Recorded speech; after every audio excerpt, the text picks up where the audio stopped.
Welcome to Popcorn Planet. Make sure to follow FandomWire.com or Fandom Wire News on Facebook for more scoops like this. Always excited to team up with my friends over at Fandom Wire. We share same scoopers, and so when we got something big, we both bring it to you. And this one's a doozy. Now, look, I do have to say, this is still early in talks.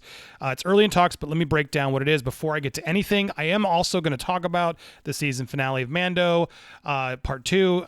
It's been on a while now. Hopefully you guys already watched it, but I want to give you that courtesy. So, obviously, fans have been reeling all weekend over the return of... Oh, my God, look at that.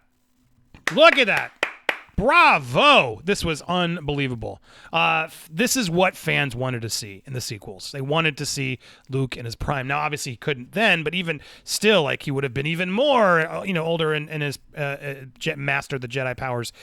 But alas, that's not what we got. And that's not. And while everyone bashes Rian Johnson and everybody else, like that was George Lucas's original plan as well, to have him sort of as a hermit, sort of trying to avoid the world. So whatever your thoughts are, there was still that period between the sequels and after Jedi where Luke was there in his prime, and we wanted to see it. So we finally got a moment of seeing the green saber being wielded, Luke just crushing those people, and obviously fans online, I would say more often than not, have been just nerdgasming all over the place about this return. So obviously it makes sense that Disney would think, should they do this more? And yes, I'm being told by same sources who've been giving us the Boba Fett story, a lot of the other stories that have proven true, that young Luke Skywalker will return. But they are also talking about a potential miniseries show with young Luke set during the Mandalorian era. Now, again, this makes sense. Fans want it, but how would you do it? Because obviously this CGI was questionable. Now, look, I know a lot of people were upset with the CGI. I was okay with it because I thought, you know what? When I sat there and saw the reveal of him, it was such a surprise. No one spoiled it. The fact that they had that reveal, and it was him de-aged, and starring Mark Hamill at the end credits. I actually preferred that in this moment because I thought, you know what? Regardless of what happens, let's give Mark Hamill the respect he deserves. It's a quick scene. It didn't look perfect, but I gave it a pass just because I was so into the idea of it happening in that moment, because I do think it wasn't forced. It didn't feel shoehorned in. I mean, you could argue a lot of the season was a lot of fan service, bringing characters back. I see a lot of people already complaining. They're back. It's like, why are we complaining so much about it?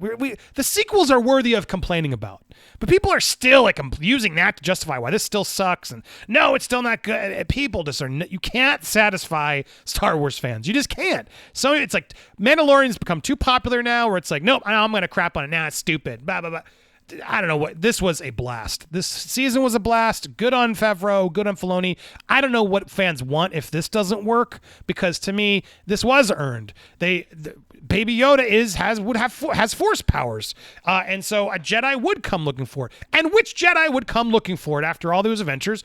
In this time period, it's Luke Skywalker. He's walking around, flying around the galaxy, trying to find figure out what's going on with the Jedi. What can I do? He would clearly have connections to Grogu. I don't have a problem with this happening.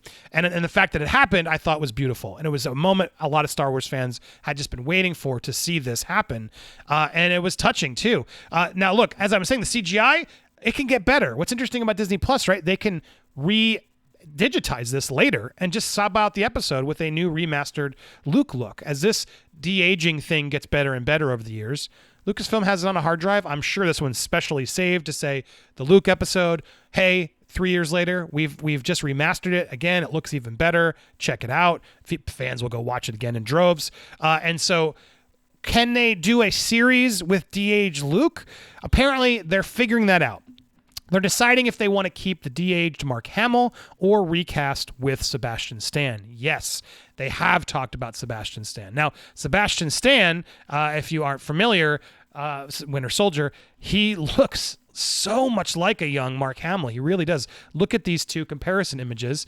And then someone did a Photoshop job of like, all right, what if we like the eye color, everything, right? All right, but let's give him the hair, colored a little bit, and give him the wardrobe. That's Sebastian Stan with sort of a Luke makeup and hair test. I mean, damn, right? That's pretty damn close. So that's why a lot of fans were sort of, and here he is at fan art someone made of him as young Luke. Look, I would rather see this at this now that we got this moment out of the way, which was good, but it does look like a video game cutscene, like a good one, but it looks like a video game cutscene, especially when he moves. It looks like Uncanny Valley. It's still not there yet. But out of respect to Mark Hamill, I'm glad they did this. If we're going to go get a series or we're going to see more of him in action and dialogue and stuff, I do think we need to see someone else play the part. And you'll be happy to hear that Mark Hamill has given his blessing. Apparently, Hamill is fine. According to the same sources, Hamill is fine with Sebastian Stan taking over the role. And so, look, the CGI isn't great yet. I think people would love Hamill. I'm sure Hamill would do it, especially if he can just voice it, etc. And stunt doubles do it. But I don't know how you can do a whole series. It probably would be more of a mini series. I'm guessing. This is me guessing now. Similar to what they're doing with the Boba Fett series that's coming up this December. But that's what I suspect. Now, what does this mean? So a lot of people ask, will we see young Skywalker? Will we see Grogu? Also, yes, I'm hearing we will see Grogu. Grogu will return, but not for a while. Grogu is going to come back at some point. There is the word around Lucasfilm, but they want to focus first on the War of Mandalore. So this is an opportunity to put Baby Yoda somewhere safe while they work on the next plot point, which will be the War for Mandalore, is what the next Mandalorian phase and then other shows that come in will potentially be aligning with. Now, if you didn't see my previous story, Mandalorian Season 3 and Boba Fett miniseries, they are different. A lot of fake news out there telling you it's not. But Mandalorian actually might get delayed or just pushed a little bit. But honestly, I don't see that as drama, justifying any drama. I see it as they just did 2 seasons back to back. It takes a really long time to write these and do these. And I'm okay if they need to take a pause. They got 5 other series in development that they've been hammering this crew to, like, we need 10 series. And as a creative person, I can tell you, it's hard to just spit out 10 strong series of 8 episodes and do it the way they need to do it. So it does not surprise me if they want to take a breather for a moment and they fast-tracked the Boba Fett storyline because they knew he's back, because that had been in development for a really long time. People are forgetting Josh Trank was involved. James Mangold was involved. There was a Boba Fett feature that was going to come out that has been on hold for a while. Now, I don't know how much was connected, but I'm just saying Boba Fett has been on their radar for a long, long time. And so were elements of that movie by Mangold used in The Mandalorian? Maybe. Who knows? But, you know, they have a lot of story and things in the Lucasfilm creative wing there, if you will, to borrow from and make things happen. So Boba Fett has always been on deck. Boba Fett coming this December does not justify that Pedro Pascal is out and Mandalorian Season 3 isn't happening. No, Mandalorian Season 3 is happening. It's a separate production. It's been in production. It may not come out as planned in December, just so they can have a creative breather to focus on everything else that's on deck, because there's a lot. Favreau and Filoni have now 3 shows in development, and I don't believe they're on the Boba Fett one. We will learn more in the coming weeks. They might be, but that's my point of there's a lot brewing on this on deck, right? So them throwing a young Skywalker series in the mix, it doesn't surprise me. I can see sometimes they leak these stories to sort of see our fans intrigued and do they want this? Do they flip out? And then Lucasfilm can sort of, lean in harder or less to sort of figure that out. So this could be one of those sort of stories of, yeah, it's in development, just like a lot of things have been in development. Will it come out? Will they do this? I'm encouraged to hear that they've talked to Hamill. They've given him this olive branch of sort of like, hey man, you're Luke. You're in Mandalorian. Mark Hamill is in Mandalorian. We did it. But we'd love to do a mini series around that era, showing you and what you do. Him meeting up with Ahsoka would be really cool. There's a lot of potential here, right? And if they're going to do that, hey, we're going to have to recast this like we did in Solo. Heck, you could even get what's his name from Solo, I guess, to come back. I guess you could. That'd be weird. No, keep that separate. Although there were a lot more Solo series in development, as I told you in that Boba Fett story. That's why Lando's coming and others. There's been a few. They were hoping Solo was a whole franchise. It's my point of another. They have so much on deck that they're trying to figure out. Okay, can we put this out? Can we do that? Amelia Clark was Akira. The Kira Darth Maul series was another one that was on deck to come forward, but it fell lower down just because people are like, do they care about that one? Is that something we really want to put out there? And so, look, Star Wars Lucasfilm clearly has tons of things in the hopper, and it's all about, all right, which ones are going to finally get the showrunner, the writer, the creators involved to get the fans excited. So, look, lots more coming. The news here, though, yes, a Luke show is in development.